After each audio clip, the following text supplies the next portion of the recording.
Hello, pod smashers of the internet, and welcome to another episode of Pod Smash. Where Gaming Goes to Grab a Beer. We are your hosts, Penguin and Termite. I am Penguin. I am Termite, and we are a weekly video game podcast smashing together ideas that you care about with video games. That's right, and tonight we are hopefully putting a button. I can't imagine that we won't put a button, but you never know with us. We are finally putting a button on our Wikipedia's best video games list of all time list series. It took us 10 tries. 10 tries, which I thought we were going to be able to do it time. in one, you know? So, like, apparently I am a very bad judge of how long it takes things to do. I mean, but inadvertently, like, you can take it on me. And trust me, the Termite can attest to the fact that it is now evidently clear as a dungeon master how much I underestimate how much time it's going to take to do anything in anything. So, yep. Yeah, beautiful. So we are talking about that tonight, and so we're going to pick up where we left off in 2014, and the list only goes till 2018. So there's going to be 4 years of games that may or may not be worth ending up on this list. So we might, if we have time, do some predictions of what we think might end up on this list and how long we think it's going to take for it to get there. And then we'll, of course, go over trends like we always do. But we'll go over all of that and more as sort of a heads up, DLC fans. This is kind of like one big DLC, as sort of a discussion, a lighthearted discussion you might not normally have about video games. So we're going to skip DLC tonight. We'll hopefully have time to do favorite things. But we'll get to all of that and more. We are Where Gaming Goes to Grab a Beer. What are you drinking? Go. I am still riding that Oktoberfest train, and I bought yet more different flavors. So I always go after the Sam Adams Oktoberfest, and friend of the show, Sean, called me out and said, there's so many good Oktoberfests. Why do you just go to Sam Adams? I love Sam Adams Oktoberfest. It's great. It's a staple. It's predictable. I know what I'm getting. It's great. But this year, I took him up on it, and I was like, I'm going to get different Oktoberfests. So if you remember, in the couple episodes ago, I had a Bell's, which is amazing, Oktoberfest. Mm-hmm. And tonight, I am drinking Harpoon's Oktoberfest, American-style Marzen beer. Harpoon is out of Boston, Massachusetts. Okay. If you've ever been up there, I've been to Harpoon. It's a wonderful place. You should all check it out. I'm going to read off the can. So an Oktoberfest Marzen beer. What started as our second seasonal beer in 1989 led to a 30-plus year festival tradition. Over the years, tens of thousands have joined us at our breweries for our annual Oktoberfest celebrations to hoist this malty, easy-drinking riff on a traditional Munich favorite. So if you know the style of Oktoberfests, it's usually this amber-colored, kind of very sweetish, malty beer. Yeah. That to me just tastes like if I just genericized beer. If I walked into a tavern and said, I want beer, please. And no one's asking what style you want. You don't want a stout. You don't want an IPA. You don't want a lager. You just want beer. It would be this. That's how good it is. Really? Solid staple, right down the road of what beer should be. Yeah, okay. All right. I can see that. Oh, should be. Yes. If you're like just like generic. Not generic. Mm-hmm. Like this is what like a quality beer style. Yeah, I would agree. A Marzen would probably be one of many beers to fill that category. I know they all do. That's right. They're all so great. But I think of just like just a straight lager, like a like a Yingling or something. To me is what. Yep, that's kind of to me what like the sort of the default beer flavor is, and then everything beyond that is like a specific style. But no, I think I can see your argument there about Marzens. This is the beer that I thought I was drinking last week, but wasn't. Mama Tired Blueberry Sour Ale. So sounds like my life. Whereas you're getting an early start on fall, I'm still trying to ride the last bit of these winter sours. And I like it. Summer sours. Winter sours, though. Hey, there might be. You're onto something. Some cranberry. You know what they need now. Cherry? You know what they need to experience. What's a flavor profile that although I know is certainly present in beer, isn't like really that prolific yet, but like there needs to be like lines of winter mint beers. Like I feel like mint is a flavor profile, peppermint type, like a peppermint. Yeah, I mean I'm sure there would be many disgusting ones, but I feel like mint is a flavor that's really easy to screw up. But if they nailed it certainly with like stouts and stuff, darker beers, it would probably work better. Anyways, I digress. Now we're talking about sours. Is it like a thing though? Has it like taken off, or is it just there are a few here and there? Here's a list of 50 of them. Oh, okay. Well, so Mama Tired. I think I had this last summer because I remember was seeing the bottle, but and it's good. I remember it being good, so I got it. But I had forgotten. I got them to go over to a friend's house. Our friend of the show, Matt. I had mentioned this last week when I again got the wrong beer. And I just forgot how, like, I was like, man, I can't remember if this one's sweet or if this one's sour. Like more sweet on the sweet side or more on the sour side. And it's definitely on the sour side in a good way. And so I was pleased. But I will read its thing. This sour German-style wheat beer is packed with copious amounts of blueberries, resulting in a taste as tart as your tired mama's attitude. Fruity treat after a long day of chores. Put up your feet and swig our mama tired blueberry sour ale for a smooth but sassy reward. And yeah, it is kind of sassy. It's a tart. It's got a bite to it, and I like it. And but it's also got that blueberry flavor. I mean, blueberries are a really sweet like fruit, so I'm surprised this isn't that sweeter than it is. So that they really struck that balance of like, yep, it tastes like blueberries, but also it's way more sour than it is sweet, and that's good. So cool. All right. Good. Yeah, overly sweet beers. For the record, a Marzen style, what I'm drinking is a lager. So there's that. I know that. I know, but like lager and ale are like the default. Like there's sorry, it's because that's of the type the only two. That's actually the only two types of beers there are. Correct. And yes. And it's not, but it's like every beer is either an ale or lager. Depending on what kind of wheat you use, I guess. And it's more the yeast and the type of fermentation. Oh, sorry, and all yeast, whatever. Yeah, there's a whole lot of things. But like within ale and lager, there's just wide, massive varieties, tons of varieties, styles. Exactly. And you're drinking a wheat beer, which is an ale. Yes, this is a sour. No, this is it says sour German style wheat beer. Yeah, you're right. It's ale. So, anyways, yes, cool. Well, anything you want to talk about before we get started? The rumor, like things are popping in the gaming industry. PlayStation apparently is having a state of play like on September 8th, a couple days from now, and there's all these rumors circulating that Nintendo's about to pop with the Nintendo Direct. You know, it's between the summer, like Games Fest is over, Gamescom happened, whatever. All of the announcements are kind of over, and we're looking forward to the Game Awards, but there's nothing between now and the Game Awards. It's like 3 months of nothing, but it seems like Sony and Nintendo are popping. So I'm excited. There's lots of rumors around very Zelda-centric Nintendo Direct. Dang well better be, because it could be, of course, Breath of the Wild 2, but also lots of speculation of Twilight Princess and Wind Waker HD coming from the Wii U to the Switch I've heard to that, join Skyward Sword. So who knows what's going to happen with there? But I'm excited regardless. Like, I'll take anything I can get in Zelda. That'd be great. Even if there's $20 says they're going to delay Breath of the Wild again, and they've been holding on, just like you said with Metroid. They've been holding on to Wind Waker and Twilight Princess for just in case we have to. They were probably ready to drop the trilogy, like the 3-part HD remaster, and back when but they were like, we're going to do Skyward Sword first because we might need to save these for. They have such a good strategy. Like they just know their calendar so well. Nintendo is razor sharp and rock solid on their calendar of releases, and they will do that. They'll they'll turn out games and they'll just hang on to them until they trickle them out over whatever. No, it is not. It's a smart strategy, but it's also one of those things where it's also incredibly I would not say that we had to delay games, and so let's drop these that we've been sitting on would be what I describe as sharp, right? Like razor sharp. It's more like we are withholding from our consumers things they want in order to placate them when we can't deliver on the things that they want. Yeah, I guess so. Yeah, and what I mean by razor sharp is they know their calendar and they have to have game slotted into each release window, and they always have that ready. That's what I meant. Mm-hmm. They're smart enough ahead to do that. I mean, think of Bayonetta 3. Bayonetta 3's probably been ready for 2 years.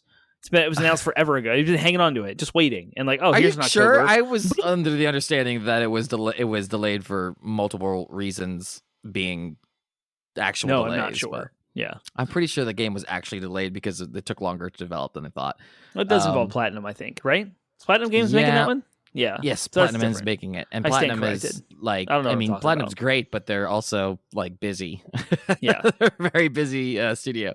So, but Sony, they're doing a state of play thing, and what's next and from the first party? Yeah, there's always rumors from Bloodborne. Yeah, there's that too. Yeah. Oh, so, God of War is the next big thing they're dropping. But we know that's coming. What's after that? I mean, yeah, but what's Guerrilla making? What's Sucker Punch making? Oh, so you're saying that you're expecting? I would not expect any on the horizon things from Sony. They don't. They always tease this and then never drop on the horizon stuff. But they're sick of place.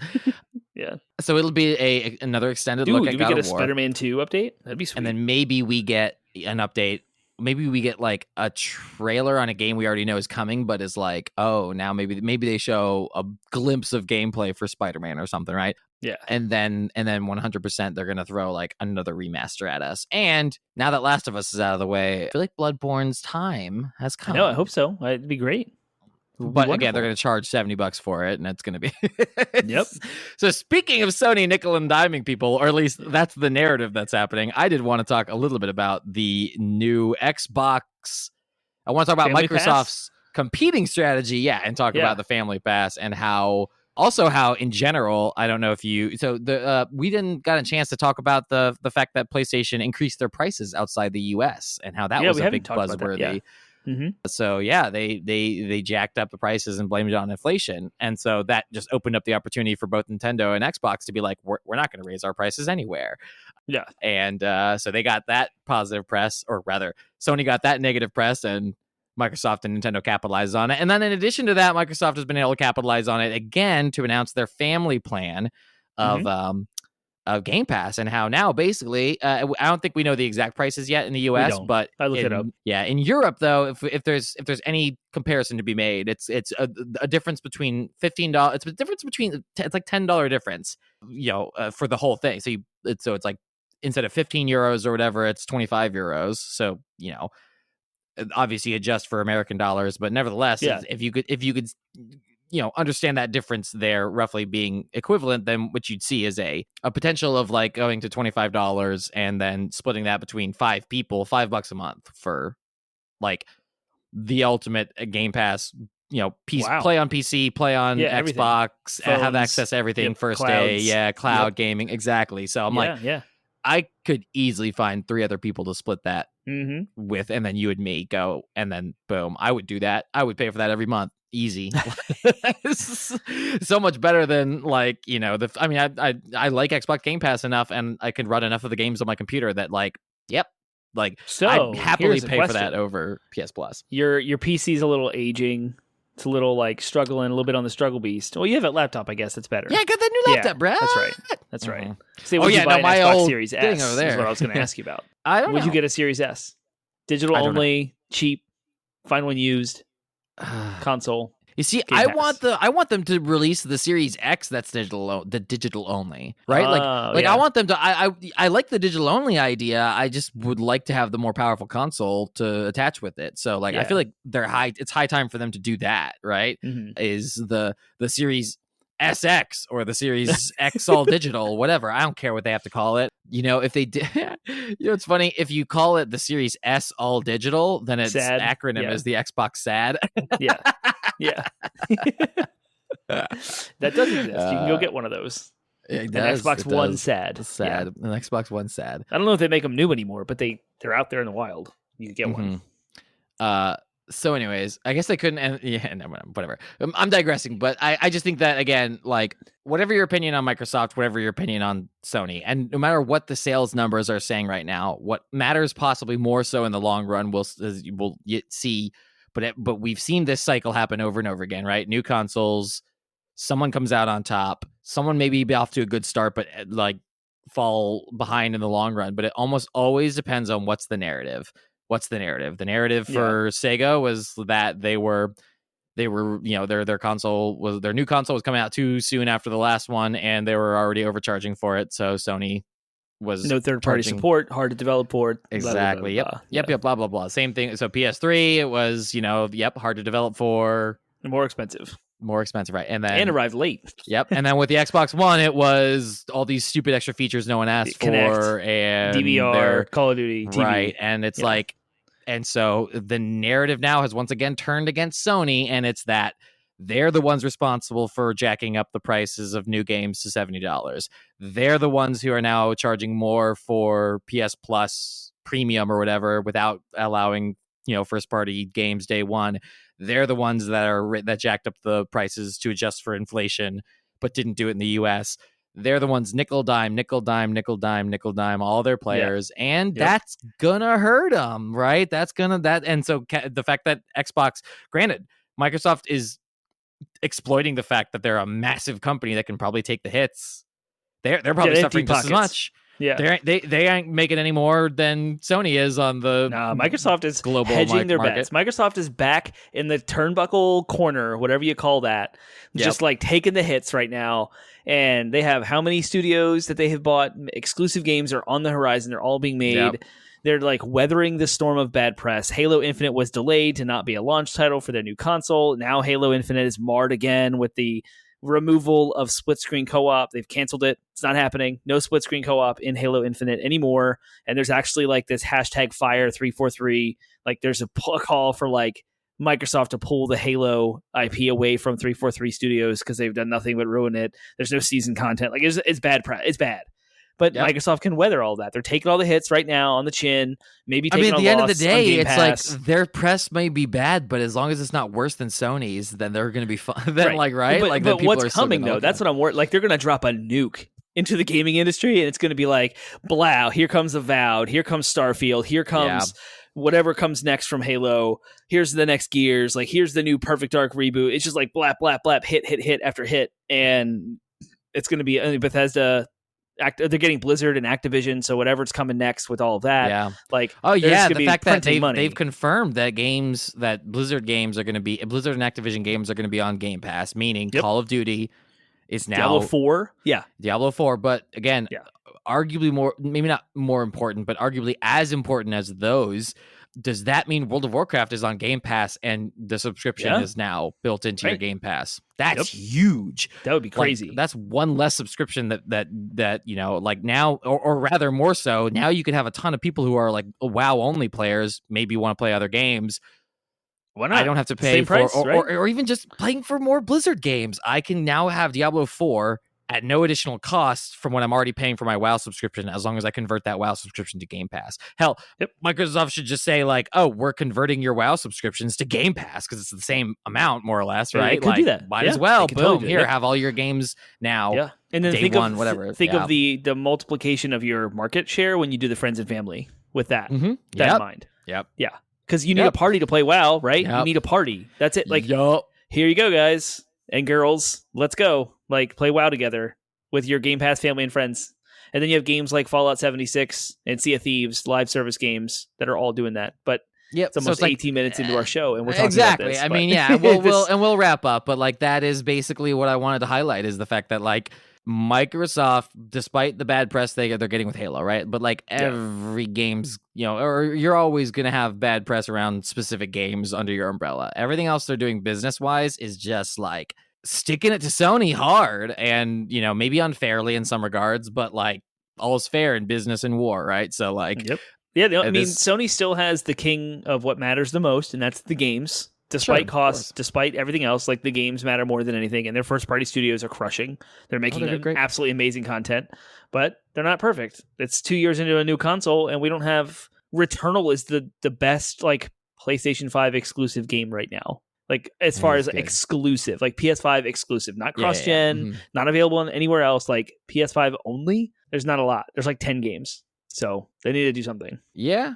You'd say it's better than, isn't Ratchet and Clank PS5 There's only? Ratchet and Clank, Returnal, but Returnal gets more buzz. Like there's a lot of stuff on Reddit and Twitter about like the lack of PS5 content as far as PS5 exclusive. And the general narrative is that Demon's Souls, Returnal, Ratchet and Clank are the top like 3 PS5 exclusive games. Just a remake already, yeah, exactly. Right, and Demon's Souls remake, and so like Returnal seems to kind of be taking the king as far as like the best PS5 for exclusive Returnal, yeah, good for Returnal. It's a good game. All right, cool.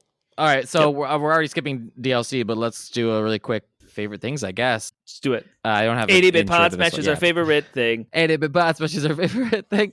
Favorite things. A chance for us to catch you up on something we're excited about. So real fast, what's your favorite thing? The Teenage Mutant Ninja Turtles Cowabunga collection came out last week on Tuesday, so almost a week ago, and I've already got the platinum, so it's very fast. But also, my actual favorite thing regarding this is that I played the Turtles in Time arcade, which is not available anywhere else, the arcade version of it, until now, with T-Bone online, and it was amazing.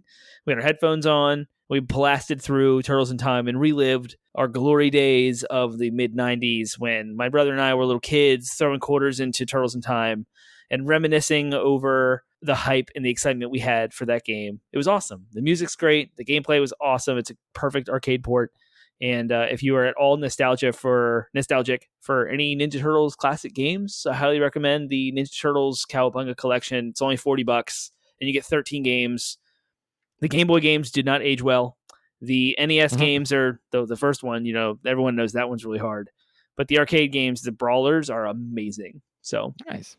Yeah, that's my favorite thing. Awesome. Yeah, I'll say I have two, but I can be quick with both of them. One of my favorite things is I fired up Rime. It is a PS Plus game that I've been sitting on for a while. It came out close enough to I want to say a year or two from Breath of the Wild. So art style wise, it's immediately comparable to Breath of the Wild, but it's not like Breath of the Wild as far as gameplay goes. It's far more like Journey, where it's more like puzzle solving and wandering to again, very, very little exposition story wise. It's just you're going through you're going to a point. You're trying to get to somewhere, solve puzzles along the way. No combat or anything like that, but it's a beautiful game. Oh my goodness. The Breath of the Wild art style in one hand mixed with just the music is comparable weirdly enough to Kena. It's not an East Asian game visually, but it's got a lot of that same kind of music weirdly enough.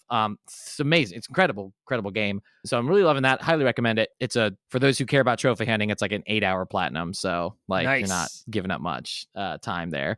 So that's one. And then my other one is our friend of the show and friend of ours, Matt, Co-opetition Matt. Yeah, way to dox him. Yeah. I almost said I called him Matt. So,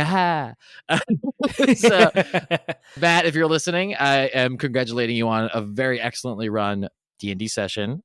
He's doing a module called a campaign called Curse of Strahd, which is Vampire Dracula. He had an incredible session on Sunday night, and I just wanted to let him know or let everyone know it was awesome. A very good module, number one, very good campaign for those who are getting into D&D. It's considered one of the best pre-written ones, and he did just it's kind of slow and plodding early on, and so we kind of hit a point where it was exciting and awesome, and he did a good job with it. So I wanted to say that's my favorite thing is doing that. All right, so way to go, Matt.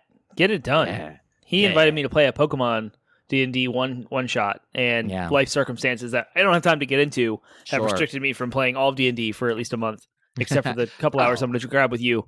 Yeah, but it's good. Well, so he decided to actually delay it, so you may still get a chance, and he's going to style it like Pokemon Mystery Dungeon, where you actually play as the Pokemon. Oh, it's going to be awesome. So you basically just pitch what you think that, I want to play this. So he's going to restrict it to tier 1 because he's going to make leveling up, evolution a part of the leveling up process. But you pick a tier 1 Pokemon from Gen 1, and then explain what class it is, right? You pitch to him, oh, it would be this. No legendaries, no Mewtwo, none of that, but, pitch him an idea. So I think that's kind of cool the way he's dealing with it. Sounds fun. Highly Anyways, so maybe we'll post that online if he ever does it, but... All right, well, that is that. So that leads us into our main topic / DLC. We are going through the Wikipedia's best list of video games considered the best, whatever you want to call it. You can follow along if you go to wikipedia.org/wiki/list_of_video. I'm not going to do it all. List of video games considered the best. And it is, we have been doing this for a bit now. We started it, oh gosh, I want to say last summer, the summer before. I don't even remember when it was. But we started it a long time ago.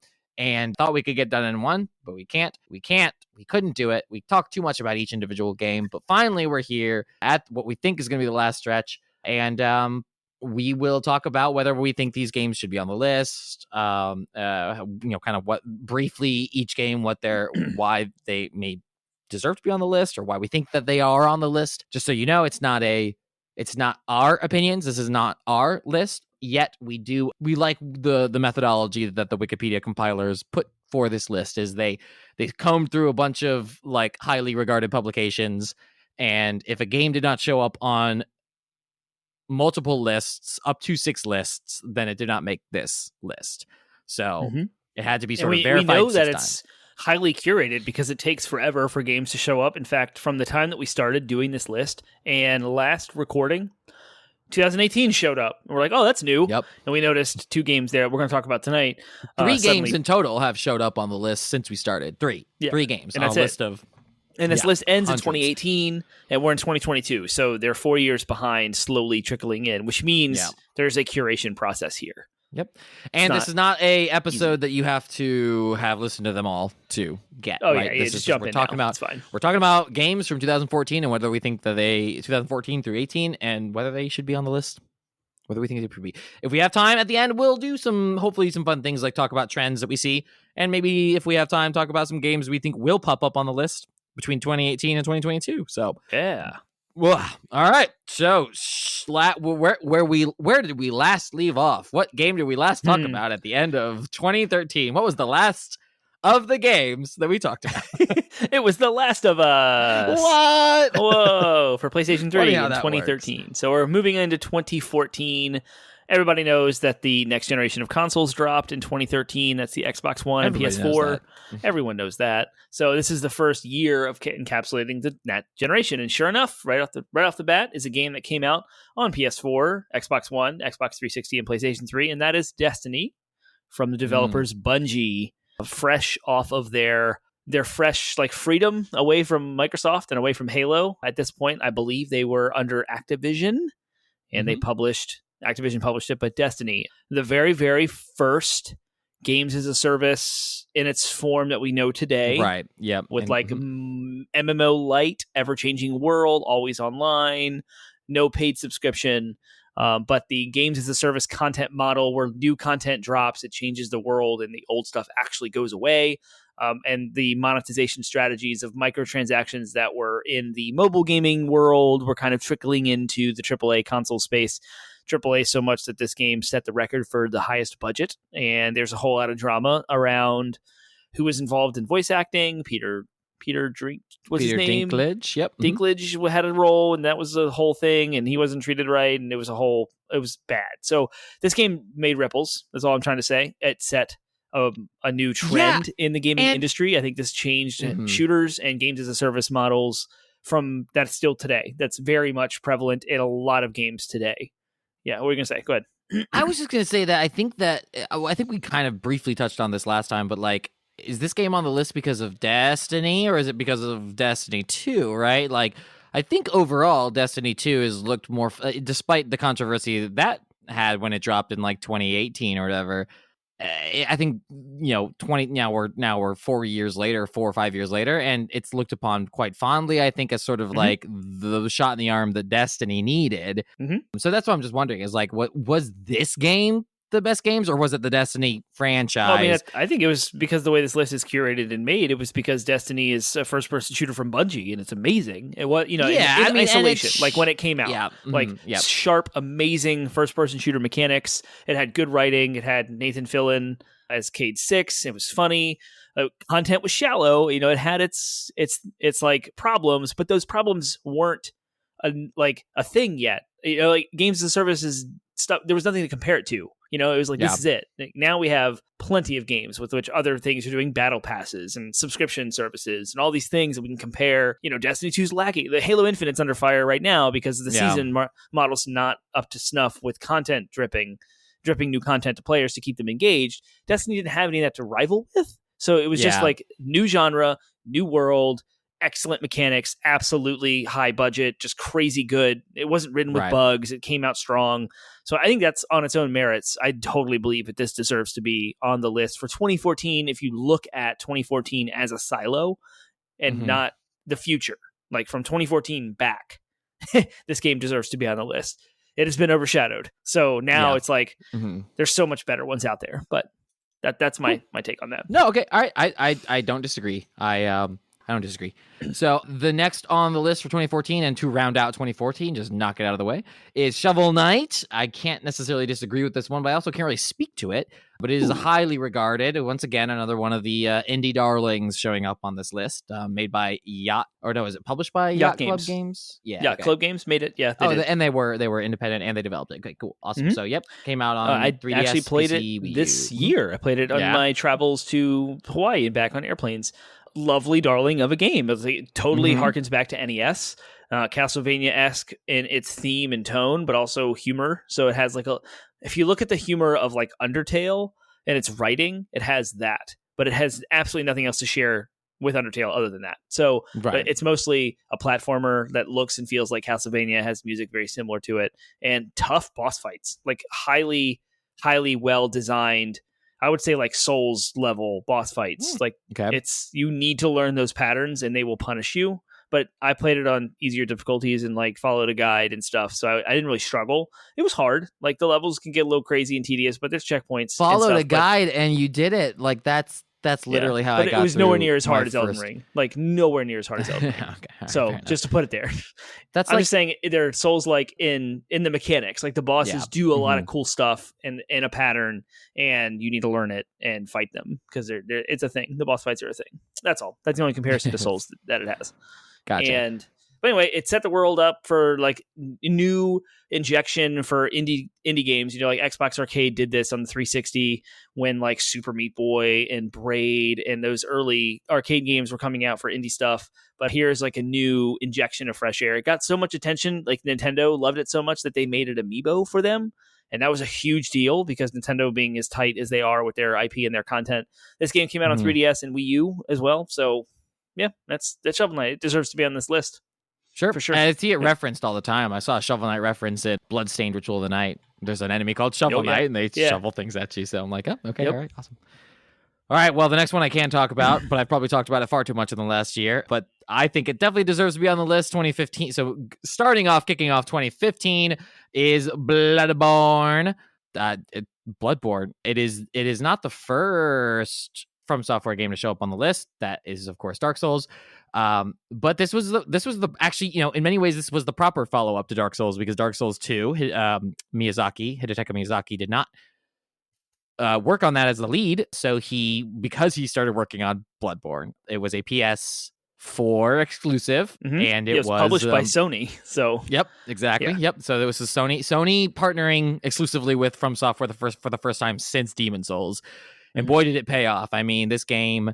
Again, huge departure in many ways from the Dark Souls formula while still, being the Dark Souls formula, right? Sort of solidifying its place as the often referred to Souls-born genre, thanks to Bloodborne. But Bloodborne being much faster paced, encouraging a much more aggressive game style. They even poke fun at Dark Souls. There is a shield in the game, and it is a crappy, it's like two pieces of wood held together by duct tape, and its item description says no hunters would ever be caught dead in Yharnam using a shield because it's a stupid way to hunt beasts. That's not what it says, but that's more or less what it says. It's basically shaming the player for using the shield because this isn't Dark Souls, this is Bloodborne, and you don't do that. So yeah, very big departure, great game. It's the vibe I think that really captured people on this one. Is it's like Dark Souls at the end of the day is dark fantasy. We've all been there. We've killed dragons, we've killed Draugr, we've killed other knights, immortal knights before. Bloodborne was unlike anything, like it had that Japanese horror like visual effect, but like stapled onto a HP Lovecraft story while also having a veneer of like Van Helsing with the hunter's garb, the Victorian England setting. It just wonderful. It's just dripping with it's a game that's dripping with personality, and it's a shame that Sony and From Software have done nothing with it since. Yeah, I mean, it's available on PS5 for free through the PS Plus collection. So if you buy a PS5 console, you get a collection of 12 games, and Bloodborne's there. So it's at least recognized, but it's still trapped in its 30 FPS, 1080p version native to PS4. There's been no enhancements for PS4 Pro and no enhancements for PS5 at all. So yeah, I'm interested to see those rumors we were talking about at the beginning of the show. What's going to happen with this? But published by Sony, partnering with From Software, like you had mentioned, this is the beginning of a trend I think we will talk about at the end of our show with Sony specifically. Yeah. All right. Yep. I see where you're going with that. So next is Undertale. This is a game I missed out on, but again, I always frequently see it come up. But again, another indie game. So we're boom, boom, indie. And there are a surprising number of indie games on this end. So I think if there's two trends to talk about, there are at least two trends we'll have to talk about during this little section. Yep. Undertale. it's a RPG by. I have the platinum, so I can talk to it if you like. But now is Toby Fox one dude? Yep. Yeah, one dude. Yeah. So there's one dude made this game that again made this list. That's kind of impressive. Yeah, I actually feel like Undertale is overrated, so I probably have a hot take, if you will, that the industry is that what the kids call it. I did not like it at all, and I got the platinum, and you can get the platinum without finishing the game. And the second I got the trophy, I was done. I was like, uninstall, I'm done, I'm out. But it's very much Earthbound in its theme, and not theme, in its feel and look. But the idea is actually kind of unique, and I can appreciate is the battle mechanics. there's like an entirely separate mini game that's going on. So it kind of picks on turn-based RPG fighting mechanics by like doing this weird, there's a small square at the bottom of your screen and you can like do dodging, and there's like all these sprites and like platforming, and sometimes you play like Snake. If you remember Snake, you chase the tail, like kind of weird, like right in the middle of a boss fight. But also you can play the entire game without ever attacking anyone. It's a complete passive round through dialogue during fights. So if you make smart dialogue choices and you have the correct items in your inventory and you use the right stuff, there's actually a pacifist ending that's apparently the true ending, which for some reason doesn't have a trophy tied to it, so I didn't do that. But if you do that, it's very hard. So it's shouldn't very, you be very happy? difficult. Yeah, shouldn't you be happy that they don't have a trophy tied to it? It was great. And that it's just and that it's just a it's just there for you to get, and the getting it of itself. I love it. The true ending is the not is the complaining reward. at all. Yeah, I love that because I don't like it, and I didn't have to do it to get the platinum. And I could jump in and get what I liked. Music is dope, though. Music is awesome. So you could listen to the soundtrack just for like or alongside your workday or workout and just rock out. It's great. But that's Undertale. So if you've played it, you know what it is. If you haven't, it's very difficult to describe other than it looks like Earthbound, and it has hilarious writing. So really, really good writing and that weird pacifist mechanic and interesting boss enemy fights. So go check it out if you want. So next on the list, which, man, how the times change. CD Projekt Red's Witcher 3 Wild Hunt. It's their swan song. It was arguably. We'll see. I mean, they could bring it back, but this was, I mean, you know, and I mean, this is the first CD Projekt Red, first and, as far as I can tell, only CD Projekt Red game on the list, because this was really sort of the culmination of the work they'd been doing up to this point. And I mean, and as a game itself, it you know, I'd say it certainly deserves to be on the list, right? Open world, great graphics, although there was the controversy of the graphics downgrade that it suffered from one of its early showings. Nevertheless, incredible hunting mechanics, role-playing mechanics, great story, hours and hours of content, you know. Witcher. I mean, it's because of this game, arguably, that there is a popular Netflix show starring Henry Cavill, right? Like, it's not based off the game. The popularity of this game certainly drove the popularity of the show. So, but why is it on the list? What makes it unique? It's huge. It has a massive, sprawling. Some would say open world.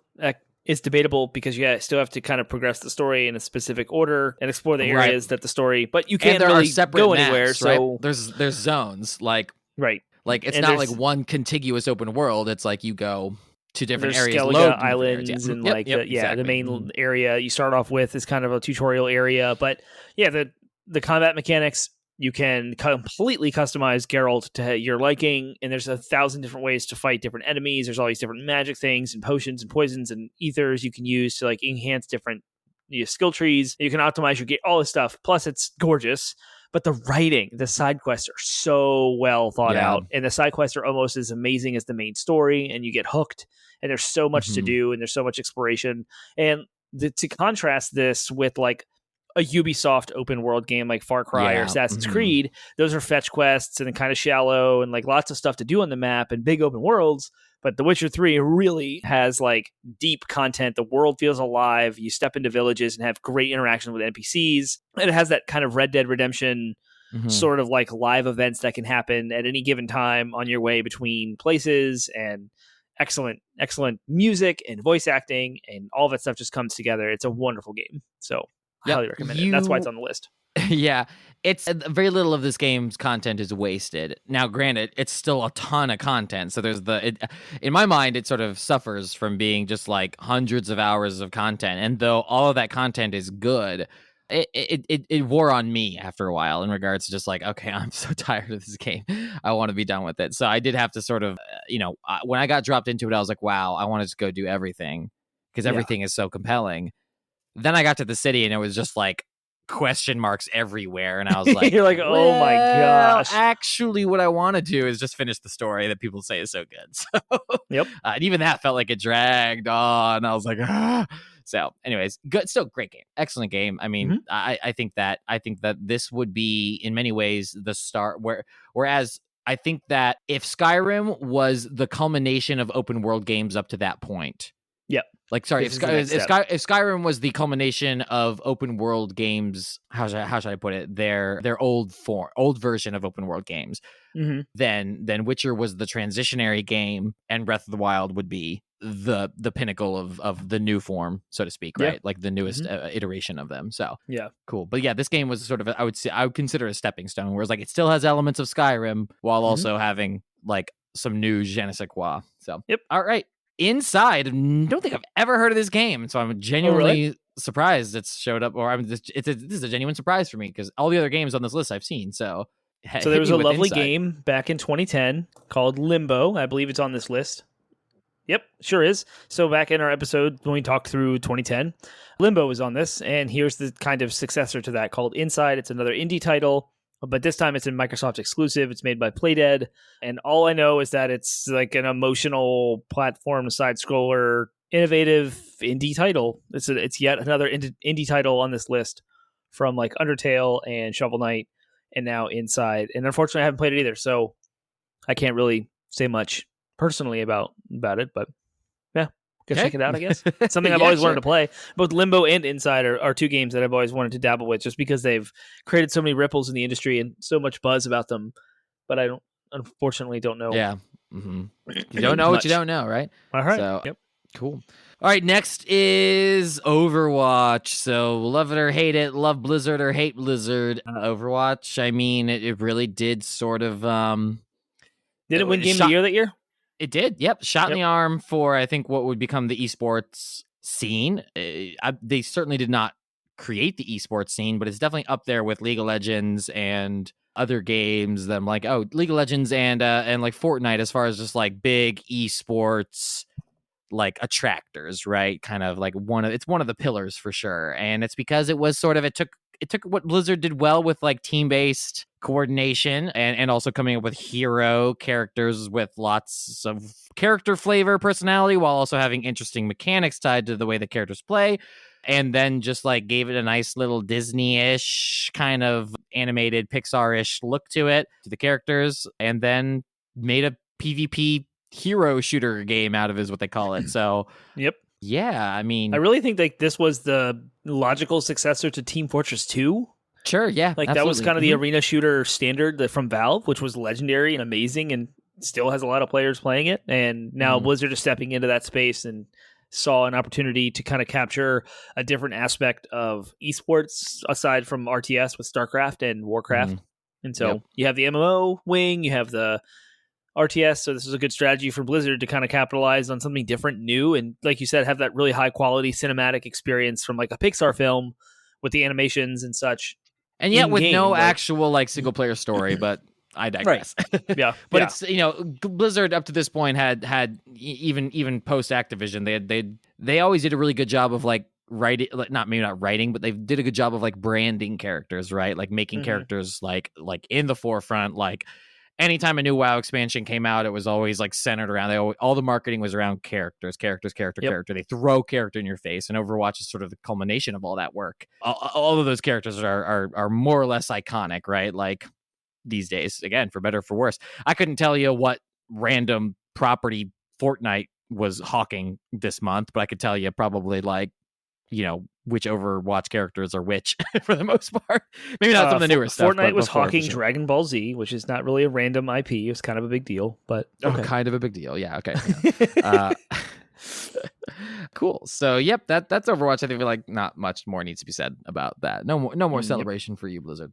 Cool. All right. Next is a game that absolutely should be celebrated. Stardew Valley, being a farm simulator. This is a kind of game that I like to call Stardew Valley. I lump Animal Crossing in with this, and I call them like gardening. Like the gaming is equivalent to gardening, where it's just like it's a game. You come, you do your little you do your peaceful little chore. There's I'm not gonna say nothing to it because that's obviously not the point. It's chill. There's no combat. There's no stress. It's not a game meant to like spike the adrenaline. It's the opposite. It's a game that's meant for you to come and just like chill and grow your plants and harvest them. And it's still got its dopamine hits for sure. But like, yeah, I mean, I pitched Animal Crossing to my wife, and when she started enjoying it, I was like, you know what, you might also enjoy Stardew Valley because it's widely considered one of the best of this genre as well. Yep.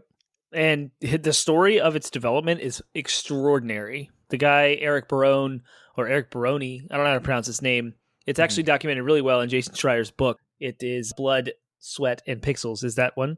It talks about how so much of his life was destroyed in making this game because all he did was make this game. And he lost relationships, his like place to stay, and family ties. Like he went all in, and it just paid dividends when it finally hit. And it's it one was of those successful. Rare success stories. Yeah, Yep. super, super successful. And yeah, the fact that this was all made by one person, at least initially. I know. Lots of content has been added since, so they're probably a team. But yeah, good story to listen to. Good, check it out. And I have not played Stardew Valley, so I don't really know their vibe. Yeah, I can't really speak to it. I know people talk very highly of it.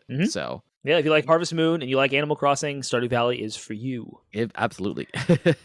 So, all right, next on the list is Uncharted 4 Thief's End. So, Uncharted back again. Believes for the first Uncharted entry since the first one, right? 2009 was Uncharted 2. Oh, Uncharted 2 was on there. Okay, cool. So, yeah. Yep. So, still, it kind of come back on the list with their only entry that was exclusive to the PlayStation 4, correct? Correct. Lost Legacy was next with Nadine. It was kind of a bigger DLC standalone. Okay. But there was no Uncharted 5. So yeah, it's the last one in the series. Yeah.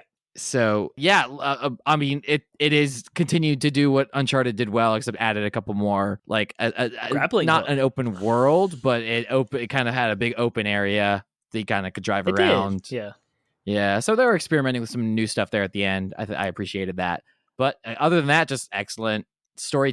Excellent written game. Uncharted 4 has come up frequently on episodes that we have that are more centered around story, because this game has an excellent story. They really, for a game series, I think it's rare for a game series to go 4 entries in with sort of a single narrative story, one single character, and be able to continue to tell like a really innovative story, and Naughty Dog did it. So good for the them. evolution of storytelling quality from Uncharted 1 through 4 is insane, because Uncharted 1 was good, but like it had its shallow points. It's very predictable and campy, and then you go into like 2 and 3 and it stepped up better, and then 4 just like brought it. You're just like, oh my gosh, this is so good. Lots of plot twists and unique, I don't want to spoil it, but relationships are strong, strained, tested, tugs. Tested, definitely. And it has a great epilogue. It's a good jumping off point for what they could do in the future. Of course, it was so successful, they spun off a movie, which drew a lot of plot points from Uncharted 4. So go check out the Uncharted movie if you haven't yet. But yeah, this absolutely deserves to be on the list for 2016. The game's incredible. So yep, I agree. So next on the list is no one surprise.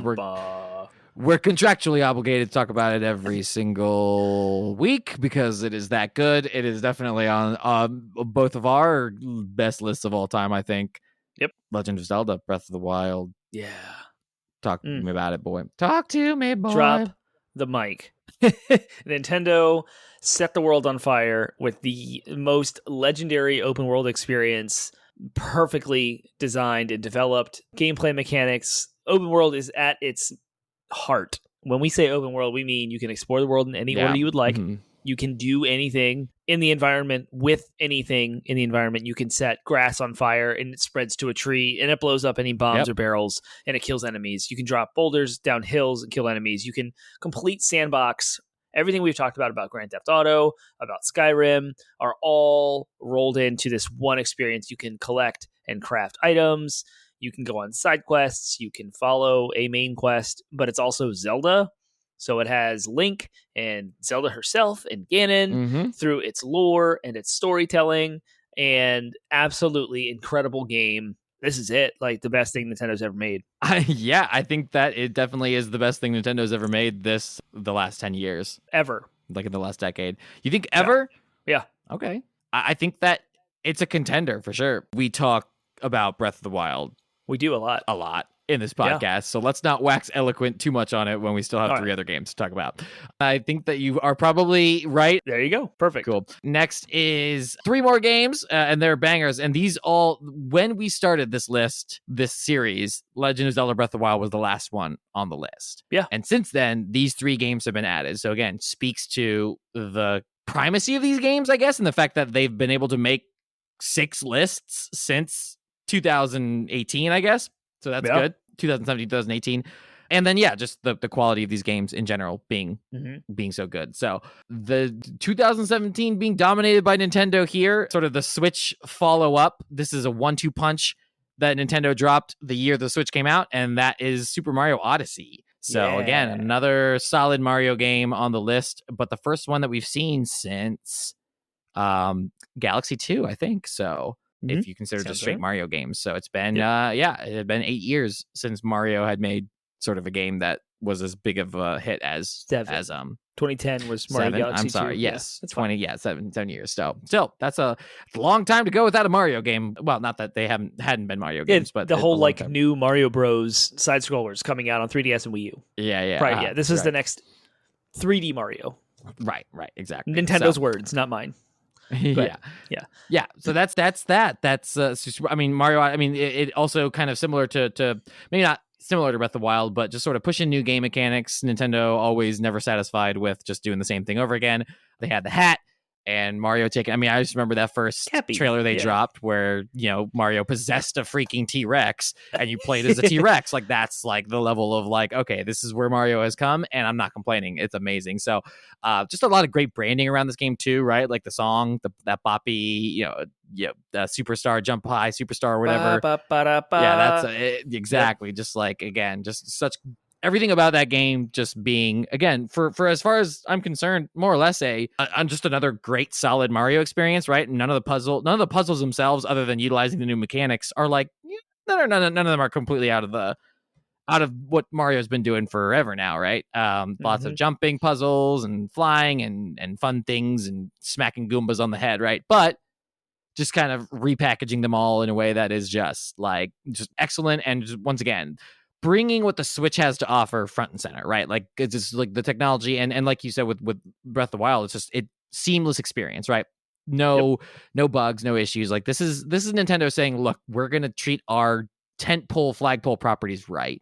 Zelda, Mario, you're getting one the first year the Switch comes out, and they're gonna be incredible experiences. So that's my waxing. Yeah, I like that Mario Odyssey kind of brought back the nostalgia factor a lot with how Mario 64 and Mario Sunshine felt. There was a departure with Mario Galaxy where it was a lot of smaller levels and a less of a focus on big sprawling exploration. Because like Mario Galaxy was like jump in and do a thing, and it was absolutely wonderful and gorgeous, and it has its own merits. Because Mario Galaxy 2 is probably the second best Mario ever, if not the first best Mario ever. It's amazing. So Mario Odyssey kind of brought all that back to like, here's a big world and there's so many moons hidden and it's so deep and you have to replay them multiple times to kind of get things. I love that it played into its history with the side scrolling. You can take Mario into a wall and it would turn into like NES graphics and it would use NES sounds and like do puzzles. And I thought that was really innovative, seamless transition from like the 3D to that. And so that was the only thing I want to add here about Odyssey, was just that kind of epitomized what 3D Mario games were. And it's the latest one, so there hasn't been one since. It's been 5 years. Yeah, yep, exactly. It's been 5 years since Zelda, too. Funny how that works. Yeah, how about that? Of course, at least Zelda has been talked about, whereas Mario, we haven't gotten nothing. Yeah, an we have no inkling idea. of it. Yep. Although we've gotten lots of inklings. Hey, Splatoon 3 comes out Friday. I'm excited. Next on the list is another game that if there was one competitor to Breath of the Wild, as far as games we talk about like every episode, God of War, 2018's God of War. What a game. I mean, yeah, as far as just like talk about games, franchises reinventing themselves. Like Breath of the Wild did it in the realm of like taking a linear game and making it open world. God of War took it in the realm of taking a juvenile AF game from the freaking, mid 2000s and turning it into a, like dissertation on like parenting while also still being incredibly entertaining and violent in the way that God of War always has been. And that is except now the violence is channeled into a father protecting his son as opposed to just like a dude on a rampage for very little reason. Yep. So but aside from the actual storytelling and the writing, like they took the top down and combo based Devil May Cry style combat, and instead they did a behind the shoulder free camera Souls-like, very light Souls-like experience, and with much more, they called it thoughtful combat, right? Strategy, fewer enemies on the screen at any given time, less reliance on combos and more reliance on timing and knowing when to use what kind of attack. So that was, I mean, anything else you want to say about God of War? I just want to talk about like the NPC characters. So the original games, it was all about Kratos, and the NPCs were all written off as like shallow things that would just be temporary. You just rip their face off and move on. Where in this game, it's not just Kratos and Atreus, it's also Atreus's mom, who is at the intro of the game. No spoilers, she's dead, and that's like kind of how it starts. But she's a character that lives in that game, even though she's not physically present. Also, everyone Just you talked meet, about, it has motivations and bearing on the characters. And so I guess that's more or less talking about the storytelling and the writing and how awesome it is. But the fact that it was made in a technical, I want to point out here, was that it's made without a single camera cut. So it's seamless from beginning to end, all the way through. It never cuts, including the loading screens, which I thought were awesome, where you like step into a different dimension or different world and kind of walk on this like tree that's blue, and then you walk through a portal and you're at your spot where you're supposed to be. And I thought that was really, really cool and innovative. But I love that no camera cut is huge, and I hope Ragnarok does that again. I don't know if they're supposed to. I think they will. I can't imagine they wouldn't. That was just so iconic. But you never know. It was. Yeah, it's great. But like that's kind of what the game was like known for. I mean, it just became. I mean, people outside of gaming were talking about this, and it came up because it inspired like a really like famous movie, like an Oscar. I don't know if it was a winner, but it was a nominee like a year ago, and they did the single camera cut. It was like a war movie, and I believe they said they were inspired by God of War. So like again, I just googled it. Single choice. God of War Ragnarok confirms return of one-shot camera. Perfect. So there awesome. You go. I can't wait to see what they do with it this time. So, yeah, it's gonna be good. All right, cool. Can't wait. Yeah, well, but again, that the implication there is it centers the story around those two characters, meaning that they could tell this sprawling epic without ever having to cut away from the characters, right? And like bring the attention to a different character, right? No bad guys have their monologues to their minions, none of that. No cutting away to show them being snuck up on. If the characters are snuck up on and surprised, it's because someone, like literally the camera just turns and they're there, right? Like, so just like it would be in real life. So everything being just like focused on the perspective of these characters. It's crazy how much we take for granted the cutting away in cinematography. So cool. All right, and then finally, we made it. We're at the end of the list. This is the last one, the last game. We're finally done with the series. Red Dead Redemption 2, last game on the list. And also rounding out 2018. These two games. I mean, 2018. I still recall Game Awards. You and I had discussions all the way up until the Game of the Year winner was announced. You and I were convinced it was going to be Red Dead Redemption 2 because Rockstar just like. This is the first game they released since they had been working on this pretty much since Grand Theft Auto 5, probably even before that.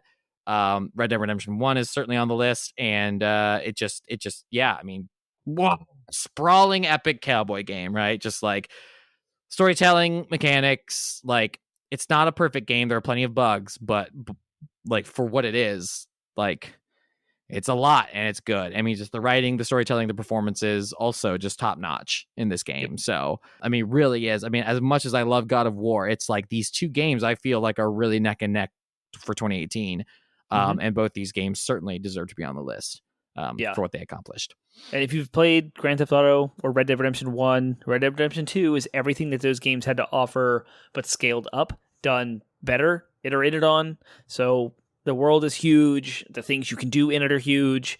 And what I absolutely adored about this game was the random events that could happen to you while you were... I mean, I remember when the game first dropped, there was tons and tons of Twitter and Reddit posts about all the random stuff and how things could go catastrophically bad in the split second of just riding a horse from one town to another. Completely wrecking you. Your wanted levels up. You're like banned from cities. You're thrown in jail. It's like ridiculous stories, but you can affect the world around you and you can develop a reputation. The prices of things fluctuate based on your behaviors. There's always, it's alive. The world is very alive and very much happening around you. It's very lush with things to do. Exploration is rewarded. It has all that stuff, but it's also very slow and it's very drudging, and that's intentional.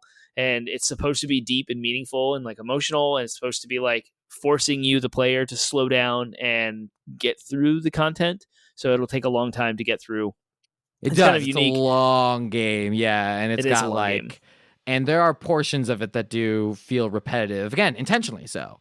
Yep. But it is, and it ends on such a good note that you kind of look back and you're like, okay, I see what they were like building towards. But But yeah, man, what a winter it was playing that. It was exactly. It was a long, it was so a long good. winter playing that long game. Winter. So, yep. So cool. That's it. Okay, real quick. Games from the last 4 years that you think will make it to this list eventually. I'm going to go ahead and throw out there. Last of Us Part 2 will probably undoubtedly just the buzz around absolutely. that game, the conversations, the controversies around that game. Like, there's no doubt in my mind that game will be on the list. And similarly, I think that from the same year, I think Final Fantasy VII Remake has a pretty good chance of being on this list. Also, just because of how much that game's talked about, how anticipated that game is, how controversial in many ways it is, and then just the conversations around. You can't talk about remakes without talking about Final Fantasy VII Remake, right? Like, it sort of set a new kind of bar for what a remake could be and should be. That it certainly, I think, is going to at least be on this list at some point. So, what else you got for me? Marvel's Spider-Man came out in 2018 on PS4. Mm-hmm. Absolutely amazing game. Of course, that has to be on the list. Flawless game. Spider-Man, like, it's the most fun you'll ever have playing as Spider-Man. It feels like Spider-Man. Mm-hmm. Web slinging around the city, amazing. Combat systems, flawless. Like, the story's great. Yeah, I think it's going to be there. And I was just looking up like 2018 games. I think Smash Bros. Ultimate should also be on this list. Probably will be added for 2018 as the culmination of all things Smash Bros. Like Nintendo Arcade Fighter. And I would really, really hope. No, we'll go later in the year for them. I think that's going to be the best for 2018 from what the list I'm looking at of the options here. But moving on to 2019, I can totally see Sekiro: Shadows Die Twice being added to this list, and you can speak to why because I haven't played it. We'll throw. We don't want to talk too much about why because time, but Elden Ring I think would also be a shoo-in because for 2022. If Bloodborne made the list, then I think Elden Ring is sort of seen as that successor. Yep. It wasn't From Software making Sekiro when Bloodborne was made, or was it Elden Ring and Sekiro were both developed at the same time? Elden Ring and Sekiro were both developed. In fact, people were like, there were hints and whispers of Elden Ring, and then when Sekiro was announced, sort of out of nowhere, they were like, "What?" Ended up still being excellent. So I'm just trying to think what else. You could make a case for Star Wars Jedi Fallen Order for 2019. You can make a case for Death Stranding. Death Stranding was also 2019. I could see a case being made. I'm not quite sure I agree, but I could see a case being made. Yep. Well, you know what? Actually, no, I do agree. It should be on the list. I think it should be on the list. Hideo Kojima, really did do something unique with that game. Extraordinarily so. Yep. And that's probably maybe Metro Exodus, but I don't know if it differentiated itself from other storytelling shooters at the time to be on a list of best games of all time. Of course, best video games of 2020 would be The Last of Us Part 2, hands down. And Animal Crossing New Horizons. That's going to be 2020. Yeah. Cyberpunk could have been, but no. If Cyberpunk's on that list, I would just rage quit and flip my desk. Yeah. Doom Eternal, maybe? For 2020 and Ghost of Tsushima. I don't see it. I can see Ghost of Tsushima. What a good year. Yeah. Mm-hmm. I can see Ghost of Tsushima. I can't see Doom quite fast. I mean, really? Doom was awesome, but I don't see Doom Eternal was like a perfect shooter. It was great. I don't think it was. Well, we'll see. There are other games comparable, but I just feel like, well, we'll see. Yeah. Cool. Awesome. And then finally, of course, we'll talk about trends. Obviously, PlayStation dominance is real, right? Like, so, with Bloodborne and Uncharted and God of War. Again, they're not the only ones on there, but like these are games. I mean, these are games. And you just right? listed Sony games. I did. That's what I said. That's what I did. Right? I intended to do that. Yeah. So I mean, other than that, there are lots of others that we talked about, right? For multiple platforms. Again, I would say it is notable that, equivalent to what Sony put out exclusively, there's also 3 solid indie games on this list. 4 if you include Inside. Yeah, Inside. So 4 solid indie games. They outnumber them. So like, this is really like. Indie games have now at this point come into their own as like valid sources of artistically viable games and that make splashes and more importantly make money. So and then other than that though, again, we're just seeing a lot of like reimagining, reinvigorating, whether it's like Bloodborne reinvigorating a genre or God of War or Zelda reinventing a franchise. There's a lot of sort of recompiling and a lot of focus emphasized put on story in all these games. I think those are the trends that I would want to hit, right? Like, again, Overwatch being the weird outlier here, like every single one of these games has an emphasis on story. and single player, right? And also single player, right? Yeah, which is wild. This dominance, right? Because like Stardew Valley may not have an emphasis on story, but it's single player, right? And but everything else, I mean, good Lord, so many of these games are just like story driven experiences, even Destiny, right? So a great point that I was going to bring up was the storytelling. This is, I believe, the era. It started in the late from 2010. Probably you could stretch it to 2010, but we are really getting into the video games as a storytelling medium in the form of like comparable to movies and novels, where this could be studied in academia. This could be studied in literary arts classes and colleges, and it will be. Like, this is where stuff really starts picking up. I think it's because at this point in 2014, you think of folks that are born in the late 70s that grew up through the 80s and 90s playing early video games that were marketed towards them. Like, we always talk about how like the 80s and 90s video games were just marketed towards teenage boys, and it was all like electricity and explosions and like and crazy rock and roll riffs and all these things. Like, all the kids that experienced those games grew up loving them and wanted to get into game development because of them, and are now in their late 30s and 40s leading studios creatively, being able to use that art medium and like kind of wield it in a new way and say like games are more than just that. I grew up with this passion and love game. This is the first time we're seeing that because games are still so new in our society. You know, video games coming out in the mainstream in the 70s. Now we have like the next generation. This is like the first transitional or generational shift in like the next gen of people. We're now entering a third shift. So folks that were born in the 90s and like grew up playing Wii, Gen Zers are now getting into the spaces. And so it can only get better, and probably we'll continue to evolve the storytelling. But this trend right here from like 2015 to 2018 is, I want to look at this graph kind of exponentially, where it started in 2010 and it's now just going from like a slope to like straight up into the stratosphere of like storytelling. Because you look at what we just mentioned from 2019, 20, and 21, and now 2022, and it's just nonstop. It's just banger after banger of amazing storytelling. And look at what's rated high, and look at what's winning game of the year. It's like, it's trending in that direction. So I think that's what's happening. It's good stuff. Well, cool. I think that's the show. So we want to hear what your thoughts are on the Wikipedia's best list from 2014 to 2018. What's missing on here? What did you disagree with? What did you agree with wholeheartedly? And what are your predictions for what you think we'll have to do like a redux maybe in like 3 or 4 years and see what may have been added to these years since.